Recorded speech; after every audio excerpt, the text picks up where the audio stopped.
Hi, everyone. I'm Teresa Alfeld. I'm a local filmmaker, and I'm one of the renters at risk of displacement under this proposal. Tonight, as I mentioned, I'm speaking on behalf of the West 11th Tenants Action Committee against the proposed redevelopment. Our group is made up of families and individuals from the combined 30 households of 1270 and 1290 West 11th Avenue. We understand that Vancouver has an affordability crisis and that action is required. We are not anti-density.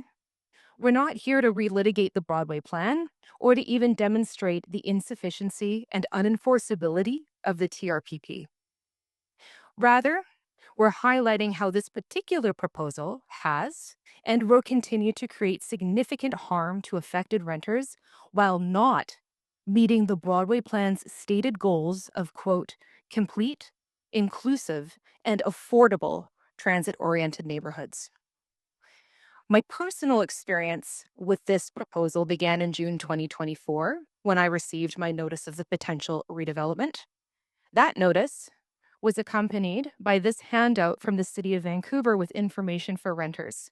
I'd like to call your attention to the back, which features the contact information for the City of Vancouver Homelessness Services.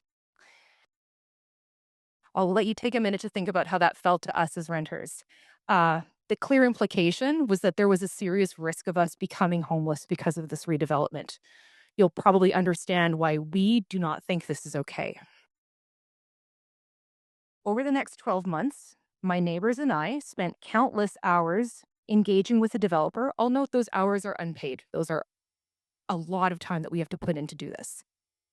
Some of the highlights included the aforementioned virtual meeting, wherein we were immediately told to turn off our cameras, turn off our microphones, and type any questions we have in the little chat box. Subsequently, we had an in-person tenant meeting that you also heard about, although we ended up with approximately 40 minutes to ask all of our questions. You can understand we didn't get through the majority of them. There have been several missed milestones, broken promises, and confusing communications from the developer, who assigned emails using various company names. Most recently, Big Brother Properties. That email came on June 5th. I believe it's actually Brother Properties. We're not quite sure. We don't know if that was meant to be a joke or a threat or a typo. But again, this is having a real impact on tenants who are already facing the loss of their homes. Finally, we learned of this very public hearing through I discovered it, one single notice sitting on top of our communal mailbox with an incorrect date. And this has been after repeated promises for direct communication to tenants. Your vote tonight to approve this project sanctions the developer's disgraceful treatment of renters to make way for what is an unaffordable tower. We say this is not okay. I'd now like to share some of the stories of tenants who are impacted by this proposal. Laura is a young immigrant who moved into 1290 with her partner Andrew after being evicted from her previous home for landlord abuse. No comment. When she signed her lease, Laura was not informed that plans were already underway for redevelopment. What's more, Laura is not covered by the TRPP because of the policy's one-year cutoff. This means that Laura will not receive compensation for her displacement under TRPP. She will not receive help finding new housing. She will not receive an interim rent top-up, and she will not have a right to come back to the new build. In Laura's words, too often it has felt like no one is actually listening to our lived experience and the real impacts of these policies. What about those of us who are not eligible under TRPP? We are equally impacted by displacement and housing precarity. Does our mental health not matter? To approve this project is to sanction Laura's loss of her home with zero TRPP compensation or support to make way for an unaffordable tower. We say this is not okay. Then there's Jesse, a semi-retired musician and caregiver. Jesse is covered by TRPP. However, the year-long experience of living under threat of eviction led her to vacate 1270 early before this hearing. In Jesse's words, my decision to leave was to protect my mental well-being as the housing uncertainty, coupled with the complete lack of care and consideration by the developer, has caused extreme anxiety leading to depression. Jesse's need to leave early, I'll have you know, disqualified her from additional compensation options under TRPP, which clearly benefited someone. To approve this project is to sanction Jesse's severe mental distress in order to make way for what is an unaffordable tower. We say this is not okay. Finally, there are Yona, Anya, and their young son Yasha.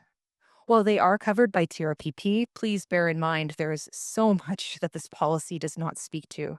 For instance, their experience uprooting a young child from his friends, his neighbors, and his community that he's already bonded with, or his parents' extreme stress in trying to plan for his future daycare, his activities, and his schooling when they don't know when they're going to leave and where they're going to live.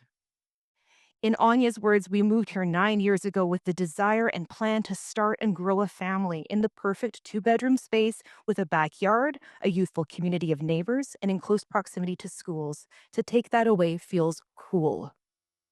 To approve this project is to sanction the uprooting of Yasha from his deeply connected community in order to make way for an unaffordable tower, and we say that's not okay. There are many more stories of affected tenants, including my own. However, that would require hours, not minutes, to describe. We'd like to leave you with a question to consider when assessing this proposal. Do the ends justify the means?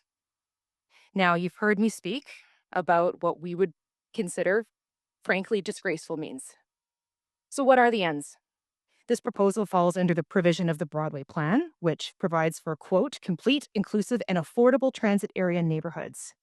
The ends, this particular project, require the destruction of 30 units of below market rentals to build a tower containing, by the developer, 30 below market rentals. So, by the developer's own words, this means that this particular project will add net zero affordable housing to our area. Seeing as market rate in our area is as high as $4,000 per month for similarly sized units, and I can cite that if you need, we ask, who is this tower being built for, and how is this tower in alignment with Broadway Plan's goals of affordability, let alone inclusivity? Council, your decision tonight will codify what we value as a city, and more significantly, who is of value. Approving this proposal sanctions renters being treated as second-class citizens. It sanctions displacement in the name of profit. And it sanctions a Vancouver where only the wealthy are welcome. This is not okay. We ask that you reject the proposed redevelopment. Thank you.